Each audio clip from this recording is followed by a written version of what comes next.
C'est une transformation, effectivement, de cette longévité permet aujourd'hui d'atteindre des âges sans être transformé vers le moins bien, ni d'être tiré vers le style de la vieille. Oui. Il n'y a plus de style de vieille. Exactement. Moi, je peux dire qu'avec ce que je porte aujourd'hui, je le portais exactement les mêmes il y a 40 ans. Bon, quand j'avais 40 ans.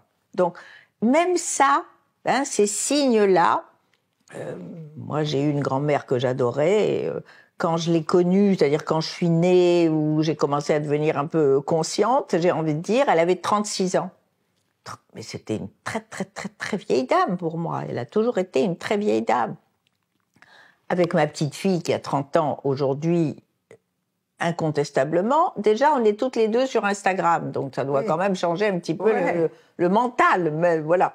Et puis nous interdisons de pas parler de rien, hein, sauf peut-être la pudeur, mais on s'interdit de parler de rien. Je n'ai pas du tout le sentiment qu'elle vit dans un autre monde que moi.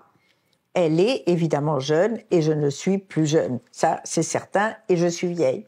Et le vocabulaire va drôlement nous aider quand même à faire changer cet imaginaire. Avoir peur du mot vieille, c'est cultiver la peur de la vieillesse. Oui. Ça, je n'en démords pas. Alors, ils peuvent appeler ça senior jusqu'à après-demain. Ça, c'est affreux. On est vieux ou on l'est pas. Voilà. Donc, moi, je suis vieille, j'assume et j'aime être vieille.